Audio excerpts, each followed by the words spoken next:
ವಿವಾಹ ಆಗದೇನೆ IVF ಮುಖಾಂತರ ಮಕ್ಕಳನ್ನ ಮಾಡ್ಕೊಳ್ಳೋದು ಎಷ್ಟು ಸರಿ ಅನ್ನೋದರ ವಿಚಾರಕ್ಕೆ ಸಂಬಂಧಪಟ್ಟಂತೆ ಚರ್ಚೆಯನ್ನ ಮಾಡ್ತಾ ಇದ್ವಿ. ಮತ್ತೊಬ್ರು ಗೆಸ್ಟ್ ಕೂಡ ಜಾಯ್ನ್ ಆಗಿದ್ದಾರೆ, ಅವರನ್ನು ಕೂಡ ವೆಲ್ಕಮ್ ಮಾಡ್ಕೊಳ್ಳೋಣ. ಅವಿರಾಮ್ ನಟ ಮತ್ತೆ ನಿರ್ದೇಶಕ ಅವರು ಕೂಡ ಜಾಯ್ನ್ ಆಗಿದ್ದಾರೆ. ಸರ್ ವೆಲ್ಕಮ್, ಕಾರ್ಯಕ್ರಮಕ್ಕೆ ಸ್ವಾಗತ. ನೋಡಿ ಸರ್, ಇಲ್ಲಿಯವರೆಗೂ ಕೂಡ ನಾವು IVF ಮುಖಾಂತರ ಮಕ್ಕಳನ್ನ ಮಾಡ್ಕೊಳ್ಳೋದು ಸಮಾಜಕ್ಕೆ ಯಾವ ರೀತಿಯಾಗಿ ಮಾರಕ ಆಗ್ತಾ ಇದೆ, ಪ್ರಕೃತಿಯ ವಿರುದ್ಧವಾಗಿ ಸಾಕ್ತಾ ಇದೆ ಅನ್ನೋದರ ವಿಚಾರಕ್ಕೆ ಸಂಬಂಧಪಟ್ಟಂತೆ ಮೂರು ಡಾಕ್ಟರ್ಸ್ಗಳ ಬಳಿ ನಾನು ಈಗಾಗಲೇ ಒಂದಷ್ಟು ಚರ್ಚೆಯನ್ನ ಮಾಡ್ಬಿಟ್ಟಿದ್ದೀನಿ. ಇದಕ್ಕೆ ನೀವೇನು ಹೇಳ್ತೀರಿ ಸರ್? ಈಗ ಕಾಲಕ್ರಮೇಣ ಹೇಗಾಗಿದೆ ಅಂದರೆ ಸೈನ್ಸ್ ಮುಂದುವರೆದಿದೆ.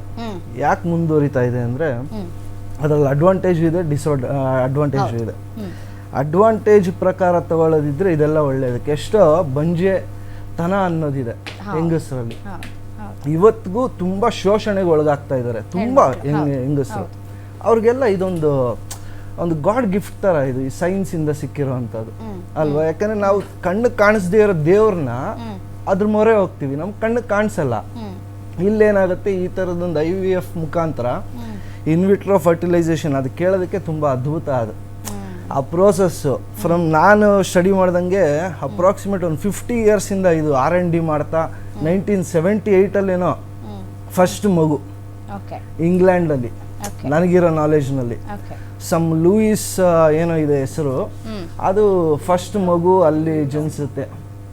ಅದಾದ್ಮೇಲಿಂದ ನೋಡಿ ಭಾರತದಲ್ಲೇ ಒಂದು 6 ಮಂತ್ಸ್ ಆಗಿದ ತಕ್ಷಣ ಬೆಂಗಾಲ್ ಡಾಕ್ಟರ್ ಅನ್ಸುತ್ತೆ ಏನೋ ನಾನು ಚರ್ಚೆಯನ್ನ ಮುಂದುವರಿಸ್ತೀನಿ. ಮತ್ತೊಬ್ರು ಗೆಸ್ಟ್ ಇದ್ದಾರೆ, ಅವರನ್ನು ಕೂಡ ವೆಲ್ಕಮ್ ಮಾಡ್ಕೊಂಡ್ಬಿಡೋಣ ಕಾರ್ಯಕ್ರಮಕ್ಕೆ. MP Manjunath, councillor, save Indian family foundation. Sir ನಮಸ್ತೆ, ಕಾರ್ಯಕ್ರಮಕ್ಕೆ ಸ್ವಾಗತ.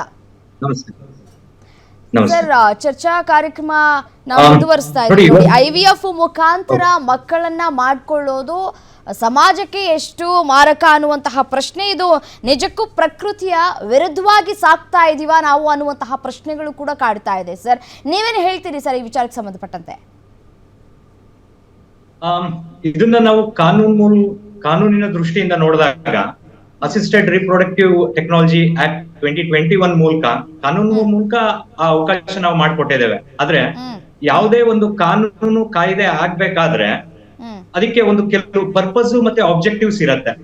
ಪರ್ಪಸ್ ಆಬ್ಜೆಕ್ಟಿವ್ಸ್ ಈ ಆಕ್ಟ್ ಪ್ರಕಾರ ಏನ್ ಇರ್ಬೇಕಿತ್ತು ಅಂತಂದ್ರೆ, ಕಮಿಷನಿಂಗ್ ಕಪಲ್, ಯಾವ ಮ್ಯಾರಿಡ್ ಕಪಲ್ಗೆ ರಿಪ್ರೊಡಕ್ಟಿವ್ ಇಶ್ಯೂಸ್ ಇದೆ, ಸೊ ಅಂತವರು ಈ ಆಕ್ಟ್ ನ ಕೆಳಗಡೆ ಬರ್ಬೋದು ಅಂತೆಲ್ಲ ನಾವೆಲ್ಲ ಡಿಫೈನ್ ಮಾಡಿದ್ವಿ. ಜೊತೆಗೆ ಸಿಂಗಲ್ ವಿಮೆನ್ ಮತ್ತೆ ಅನ್ಮ್ಯಾರಿಡ್ ವಿಮೆನ್ಗೂ ಪ್ರಾವಿಷನ್ ಮಾಡ್ಕೊಡ್ಲಾಗಿದೆ.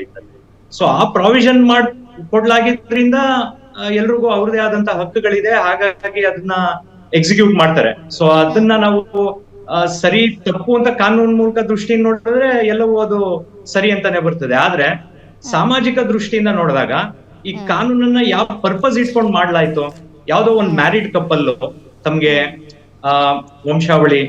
ವಂಶವೃಕ್ಷ ಬೆಳೀತಿಲ್ಲ, ಈಗ ಹಿಂದೂ ಸಂಪ್ರದಾಯದ ಪ್ರಕಾರ ಮಕ್ಕಳು ಅಂತ್ಯಕ್ರಿಯೆ ಮಾಡಬೇಕು ಅಂತ ಇರತ್ತೆ. ಸರಿ, ನಂಗೇನೋ ಒಂದ್ ಮಗು ಇದ್ರೆ ನಂಗೆ ಮೋಕ್ಷ ಸಿಗತ್ತೆ, ಅಂತ್ಯಕ್ರಿಯೆ ಆಗತ್ತೆ, ಇದ್ ಬೆಳೆಯತ್ತೆ ಅಂತ ಆ ಕಾರಣಗಳಿಂದೆಲ್ಲ ಈ ಆಕ್ಟ್ಗಳನ್ನ ತಂದಿರ್ಬೋದು. ಆದ್ರೆ ಅನ್ಮ್ಯಾರಿಡ್ ವಿಮೆನ್ಸ್ಗೆ ಕೊಟ್ಟಿರ್ತಕ್ಕಂಥದ್ದು ಎಷ್ಟು ಸರಿ ಅನ್ನೋದು ಪ್ರಶ್ನೆ ಉದ್ಭವ ಆಗ್ತದೆ. ಅದರಿಂದ ಏನಾದ್ರೂ ನಮ್ಮ ಸಂಸ್ಕೃತಿಗೆ ಏನಾದ್ರು ಚ್ಯುತಿ ಬರ್ತಿದ್ಯಾ? ಯಾಕೆಂದ್ರೆ ಯಾವುದೇ ಒಂದು ಲಾಸ್ ಇರ್ಬೋದು, ಲಾಸ್ ಎಲ್ಲ ಬಂದಿದ್ದು ನಮ್ ಕಸ್ಟಮ್ಸ್ ಇಂದಾನೆ. ಹಿಂದೆ ನಾವ್ ಏನು ಫಾಲೋ ಮಾಡ್ತಾ ಇದ್ವಿ ಅದನ್ನ ಕೋಡಿಫೈ ಮಾಡಿ ನಾವು ಲಾ ಆಗಿ ಮಾಡಿರೋದು. ಆಮೇಲೆ ಯಾವುದೇ ಒಂದು ಲಾ ಕೂಡ in the greater interest of the people ಆಗ್ಬೇಕು. ಸೊ ಅದು ಆಗ್ತಿದೆಯಾ ಅನ್ನೋದು ನಾವು ಒಂದು ರಚನಾತ್ಮಕವಾದ ಚರ್ಚೆ ಆಗ್ಬೇಕು. ಸೊ ಆ ಪ್ರಾವಿಷನ್ ಅಲ್ಲಿ ಏನಾದ್ರು ಬದಲಾವಣೆಗಳು ತರಬೇಕಾ, ಇದು ಎಷ್ಟು ಕಂಟಕ ಆಗತ್ತೆ? ಯಾಕೆಂದ್ರೆ ಈಗಾಗಲೇ ನಾವು ಸಿಂಗಲ್ ಪೇರೆಂಟಿಂಗ್ ಬಗ್ಗೆ ಸಾಕಷ್ಟು ಚರ್ಚೆಗಳಾಗ್ತಿದೆ. ಸಿಂಗಲ್ ಪೇರೆಂಟಿಂಗ್ ಇಂದ ಜುವಿನೈಲ್ಸ್ ಇದು ತುಂಬಾ ಜಾಸ್ತಿ ಆಗ್ತಿದೆ. ಅರೌಂಡ್ 2021 ನಲ್ಲೇ 22 ಪ್ರಕಾರ 5% of Indian population between the age like 1 to 18 ಏನಿದೆ 5% ಸಿಂಗಲ್ ಪೇರೆಂಟಿಂಗ್ ಇದ್ರು. ಸೊ ಅದರಲ್ಲಿ ಅಲ್ಲಿಗೆ ಒಟ್ಟು 44 ಲಕ್ಷ ಮಕ್ಕಳು ಸಿಂಗಲ್ ಪೇರೆಂಟಿಂಗ್ ಅಲ್ಲಿ ಇದಾರೆ ಇವರು. ಸೊ ಫರ್ದರ್ ನಾವು ಇದೇ ಟ್ರೆಂಡ್ ನ ಮುಂದುವರಿಸಬೇಕಾ? ಈಗಾಗಲೇ ನಾವು US ನು ಬೀಟ್ ಮಾಡಿದೀವಿ. US ಅಲ್ಲಿ ಪರ್ಸೆಂಟೇಜ್ ಜಾಸ್ತಿ ಇದೆ, ಪರ್ಸೆಂಟೇಜ್ 22% ಇದೆ, ನಮ್ಮಲ್ಲಿ 5% ಇದೆ. ಆಗ್ಲೇ ಕ್ಯಾಚ್ ಅಪ್ ಆಗ್ತಾ ಇದೀವಿ. ಎಗೇನ್ ನೆಕ್ಸ್ಟ್ ನಾವು ಇದೇ ರೀತಿ ಅನ್ಮ್ಯಾರಿಡ್ ವಿಮೆನ್ಸ್ಗೆಲ್ಲ ನಾವು ಇದ್ ಮಾಡ್ತಾ ಹೋದ್ರೆ ಅಗೇನ್ ಇದರಲ್ಲಿ ಪ್ರೋ ವುಮನ್ ಲಾ ಇದು. ಅಗೇನ್ ಅಸಿಸ್ಟೆಡ್ ವುಮೆನ್ ಅಲ್ಲಿ even single fathers cannot go, that is the problem here. Even same sex couples ಕೂಡ ಇಲ್ಲ, ಮತ್ತೆ LGBTs ಕೂಡ ಅವಕಾಶ ಇಲ್ಲ ಇದರಲ್ಲಿ. ಸೊ ನಾವು ನೋಡ್ಬೇಕು ಆ ಕಾನೂನು ನಮ್ಗೆ ಎಷ್ಟು ಪ್ರಸ್ತುತ ಆಗ್ತದೆ, ನಮ್ ಸಮಾಜಕ್ಕೆ ಮಾರಕನ ಏನು. ಯಾಕೆಂದ್ರೆ ಕಾನೂನು ರಚಿಸ್ಬೇಕಾದವರು ಯಾರು ಅಂದ್ರೆ ನಾವೇ ಆಯ್ಕೆ ಮಾಡಿದಂತ ಜನನಾಯಕರು. ನಾವು ಅವ್ರನ್ನ ಏನಕ್ಕೆ ಆಯ್ಕೆ ಮಾಡ್ತೀವಿ? ಸಮಾಜದಲ್ಲಿ ನಾವು ಬಾಳ್ಬೇಕಾದ್ರೆ. ಈ ಹಿಂದೆ ಕೂಡ ನಮ್ಮ ಚಿಕ್ಕಬಳ್ಳಾಪುರದ ಸಚಿವರು ಡಾಕ್ಟರ್ ಸುಧಾಕರ್ ಅವರು ಕೂಡ ಒಂದು ಬಹಿರಂಗವಾದ ಸಭೆಯಲ್ಲಿ ಅವರು ಹೇಳ್ತಾರೆ, ಹೆಣ್ಮಕ್ಳು ಇತ್ತೀಚಿನ ದಿನಗಳಲ್ಲಿ ಕೆಲಸ ಕಾರ್ಯ ಅಂತ ಬ್ಯುಸಿ ಆಗ್ಬಿಟ್ಟು ಮದುವೆ ಆಗೋದನ್ನೇ ಮರ್ತು ಬಿಟ್ಟಿದ್ದಾರೆ, ಗಂಡು ಮಕ್ಳು ಏನು ಮಾಡಬೇಕು ಅಂತ ಹೇಳಿ ಅವರೇ ಅಸಹಾಯಕತೆಯನ್ನ ತೋರಿಸ್ತಾರೆ. ಮತ್ತೆ ಹೆಣ್ಮಕ್ಳು ನಡೆದುಕೊಳ್ತಾ ಇರುವಂತಹ ರೀತಿ ಒಂದ್ ಕಡೆ ಪ್ಲಸ್ ಆಗಿರ್ಬೋದು, ಬಟ್ ಆದ್ರೆ ಗಂಡು ಮಕ್ಕಳ ಪರಿಸ್ಥಿತಿ ಏನು ಅನ್ನೋದು ಒಂದ್ ಕಡೆ ಬರುತ್ತೆ. ಈಗಾಗಲೇ ಸಾಕಷ್ಟು ಸಾವು ನೋವುಗಳಾಗ್ತಾ ಇದೆ, ಹೆಣ್ಣು ಮಕ್ಕಳು ಸಿಗ್ತಾ ಇಲ್ಲ ಮದುವೆ ಆಗೋದಕ್ಕೆ ನಮಗೆ ಅಂತ ಹೇಳಿ ಒಂದ್ ಕಡೆ ಈ ಹೆಣ್ಮಕ್ಳು ಈ ರೀತಿಯಾಗಿ IVF ಮುಖಾಂತರ ಮಕ್ಕಳು ಮಾಡ್ಕೊಳ್ಳೋದಕ್ಕೆ ಮುಂದಾಗ್ತಾ ಇದ್ದಾರೆ. ನೋಡಿ, ಒಂದು ಕುಟುಂಬ ಅಂತ ಬಂದಂತಹ ಸಂದರ್ಭದಲ್ಲಿ, ಗಂಡ ಹೆಂಡತಿ ಅಂತ ಬಂದಂತಹ ಸಂದರ್ಭದಲ್ಲಿ ಮಗುನ ಲಾಲನೆ ಪಾಲನೆ ಮಾಡೋದು ಇಬ್ಬರ ಜವಾಬ್ದಾರಿಯೂ ಕೂಡ ಆಗಿರುತ್ತೆ.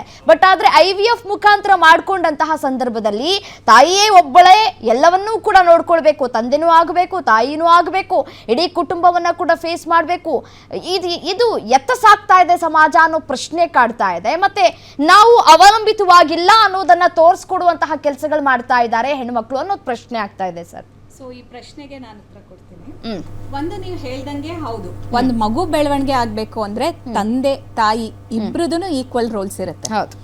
ಸೊ ನಾವ್ ಇವಾಗ ಎಲ್ಲಾ ಹೆಂಗಸ್ರಿಗೂ ನೀವು ಮದ್ವೆ ಆಗ್ಬೇಡಿ, ಬನ್ನಿ ನಾವು IVF ಮಾಡ್ತೀವಿ, IVF ಮೂಲಕ ಡೋನರ್ ಸ್ಪರ್ಮ್ಸ್ ಯೂಸ್ ಮಾಡ್ಕೊಂಡು ಮಕ್ಳು ಮಾಡ್ಕೊಳ್ಳಿ ಅಂತ ನಾವು ಹೇಳ್ತಾ ಇಲ್ಲ. ತುಂಬಾ ಕಠಿಣ ಪರಿಸ್ಥಿತಿಗಳಲ್ಲಿ ಯಾವಾಗ ಅನಿವಾರ್ಯವಾಗಿರುತ್ತೆ ಮತ್ತು ಅವರು ಮದ್ವೆನಲ್ಲಿ ನೊಂದಿರ್ತಾರೆ ಅಂತವ್ರಿಗೆ ಹೇಳ್ತಾ ಇರ್ತೀವಿ. ಇವಾಗ ನಮ್ಮ ಸಮಾಜದಲ್ಲಿ ನೀವೇ ನೋಡಿ, ಒಂದ್ ಹೆಣ್ಣು ಮದ್ವೆ ಆಗ್ಬೇಕು ಅಂದ್ರೆ ಗಂಡನ ಮನೆಯವರೆಲ್ಲ ಹೋಗಿ ಏನೇನ್ ನೋಡ್ತಾರೆ?